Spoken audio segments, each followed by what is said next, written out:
Hai guys, selamat kembali ke Kubi-Kubi-Go. Sihir, percaya atau tidak, pada zaman yang serba moden dan berteknologi ini, kepercayaan tahyul seperti ini masih lagi banyak diamalkan. Satu amalan ilmu hitam ataupun syirik yang digunakan sama ada untuk menganiaya seseorang ataupun mendapatkan perlindungan dari makhluk mistik. Banyak jenis-jenis sihir yang diamalkan dan jenis-jenis ini bergantung dengan tujuan si penghantar ataupun pengamal itu sendiri. Dari sihir pengasih untuk memaksa seseorang tu suka dengan mereka, sehinggalah sihir yang sering digunakan di dalam perniagaan untuk melariskan perniagaan. Sila ambil perhatian, di dalam rungkaian saya ni saya akan selitkan sekali kesan-kesan sihir. Mungkin secara kebetulan kesan-kesan ini dialami dengan setengah daripada anda. Namun begitu tidak bermaksud anda disihir, kita jangan terlalu taksub. Pastikan anda tonton dengan minda terbuka. Kita akan mendalami amalan syirik di dalam budaya masyarakat kita sendiri. Kalau bukan kita, siapa lagi? Hai guys, anda bersama saya Ekram. Menarik hari ini. Ini adalah 5 jenis sihir yang popular di Malaysia. 1. Sihir penunduk ataupun pengasih. Salah satu sihir yang selalu diamalkan dan selalu kita dengar ialah sihir penunduk ataupun sihir pengasih. Sihir ni bertujuan untuk membangkitkan keinginan seseorang terhadap si pengsihir. Dengan erti kata lain, memaksa seseorang tu timbul perasaan suka. Ada yang menggunakan untuk merangsang nafsu seseorang. Ada yang mengamalkan untuk merampas isteri ataupun suami orang dan pelbagai tujuan jahat yang lain. Sihir ini akan memperdayakan emosi si mangsa supaya tertarik dengan si pengsihir tadi. Dengan itu mangsa akan terpukau dan sangat-sangat taksub dengan si pengsihir. Tidak berani melawan, tidak peduli cakap orang lain dan menurut segala apa yang disuruh oleh si pengsihir. Sihir ini bukan sahaja diamalkan oleh mereka yang bujang, tetapi kerap juga digunakan untuk mereka yang sudah pun berkahwin. Diamalkan untuk memastikan pasangan mereka tetap kekal sayang kepada mereka. Lazimnya, untuk melaksanakan sihir ini perlu melibatkan barangan yang mempunyai rambut ataupun peluh mangsa. Salah satu ilmu pengasih yang lazim diamalkan dipakai oleh golongan wanita dikenali sebagai sihir nasi tangas ataupun nasi kangkang. Nasi ini akan dihidangkan dan diberikan makan kepada kaum lelaki. Manakala yang lazim diamalkan oleh golongan lelaki ialah minyak pengasih, digunakan seperti perfume. Selain ditujukan untuk seseorang, ilmu sihir jenis penunduk atau pengasih ini juga digunakan untuk menambat hati sesiapa sahaja yang melihat si pengamal. Mereka yang mengamal akan menambah seri wajah dan orang yang melihat mereka akan menjadi lemah hati, membuatkan orang sekeliling jatuh hati, diorang rasa kasihan, diorang rasa kagum, mereka akan dihormati dan itulah kesan-kesan sihir penunduk ataupun sihir pengasih. Sihir yang seterusnya ialah sihir pukau. Satu lagi amalan sihir yang popular di kalangan masyarakat kita. Kalau orang putih, diorang gelar sihir ni sebagai hipnosis, tapi kita gelar sebagai pukau. Kalau seseorang dipukau, mereka akan berada di dalam keadaan yang separuh sedar, seperti sedang tidur. Lebih kurang macam sihir pengasih tadi, mangsa akan menurut segala arahan si pemukau, menyebabkan mangsa sendiri tidak sedar apa yang sedang dilakukannya. Ilmu pukau ni sering kita dengar digunakan untuk menculik ataupun menyamun. Sihir ini juga antara sihir yang kuat kerana mampu merubah perasaan mangsa secara mendadak tanpa sedar dalam sekelip mata sahaja. Mangsa akan kelihatan seperti bingung, tidak boleh bercakap, dia akan menurut permintaan seseorang walaupun tidak rela hati dan rasa mengantuk yang luar biasa. Jadi tidak hairanlah ilmu ni sering digunakan di dalam kes samun, rompakan dan pecah masuk rumah. Banyak kes-kes pukau yang dilaporkan di akhbar, contohnya pada tahun 2019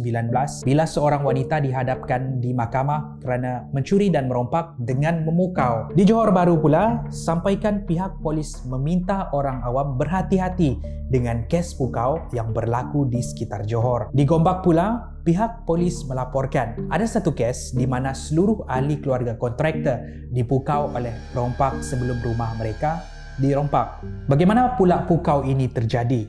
Pusat Rawatan Islam Ashifa berpendapat Pukau boleh berlaku melalui hembusan rokok, renungan mata, minuman ataupun perbualan. Kalau untuk zaman yang serba moden ini, pukau melalui percakapan voice message dan SMS pun boleh juga berlaku. Satu sihir yang sangat-sangat dahsyat. Walau bagaimanapun, pukau dapat dielakkan dengan sentiasa berzikir dan membaca doa, menyebut nama Allah Subhanahu wa Ta'ala dalam setiap pekerjaan dalam apa yang kita lakukan.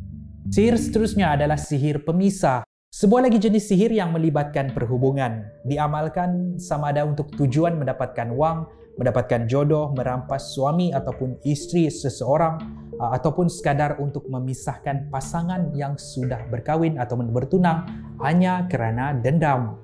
Biasanya mangsa yang terkena sihir pemisah akan timbul rasa benci terhadap pasangannya. Rasa tidak boleh lagi untuk tinggal bersama. Dia mudah rasa benci, melihat pasangan mereka hodoh dan menjijikkan. Bila timbul perasaan-perasaan ini akibat sihir tadi, ini akan membuatkan hubungan suami istri bermasalah dan akhirnya membawa kepada perceraian. Barang-barang lazim yang sering digunakan untuk ilmu pemisah ini pula adalah gambar atau pakaian mangsa.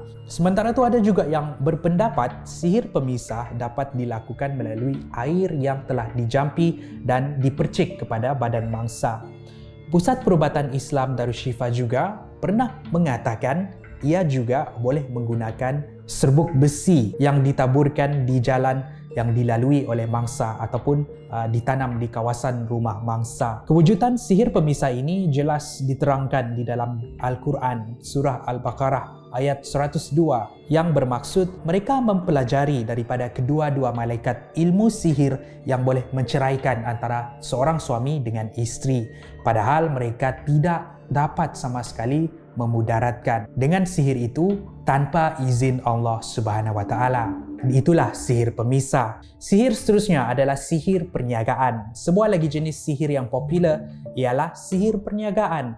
Ada dua jenis tujuan sihir perniagaan ini diamalkan. Satu, untuk melariskan perniagaan mereka sendiri.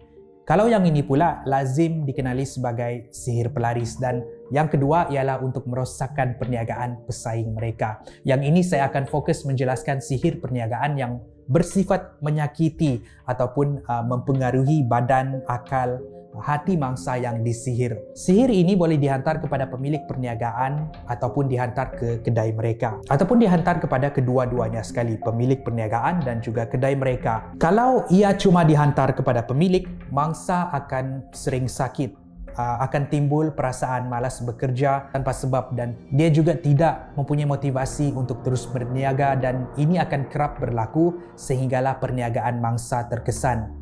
Kalau sihir ini dihantar ke kedai mangsa pula, antara kesan sihir ini ialah aura di dalam kedai akan terasa panas. Pekerja-pekerja yang bekerja di dalam akan sering bertengkar, bergaduh dan kerap berhenti.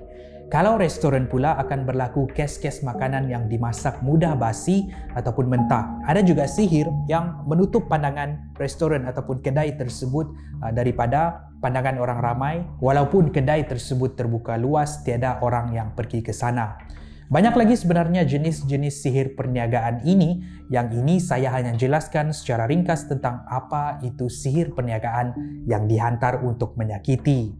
Sihir seterusnya, sihir hilang ingatan dan gila.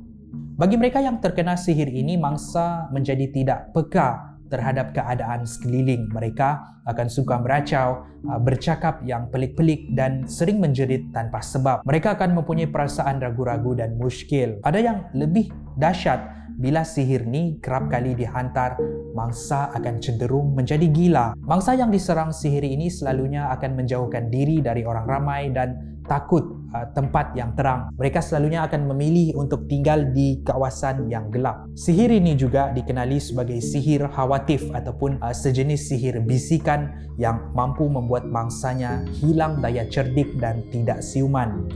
Hawatif bekerja melalui jin-jin yang dihantar untuk mengganggu pendengaran ataupun minda si mangsa.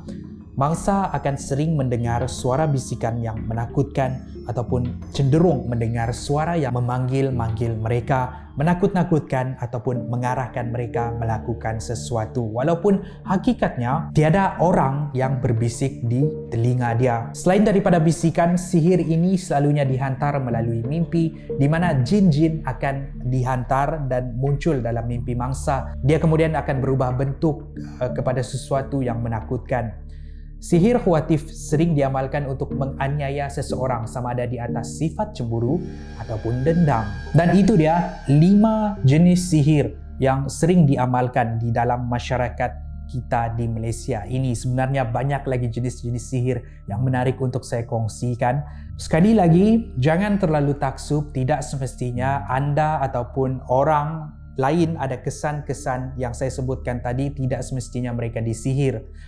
Kalau anda rasa diri anda disihir, pergilah ke pusat-pusat perubatan Islam untuk disemak kalau ada sihir yang dihantar kepada anda. Dan kalau tiada, mungkin juga itu hanyalah perasaan anda.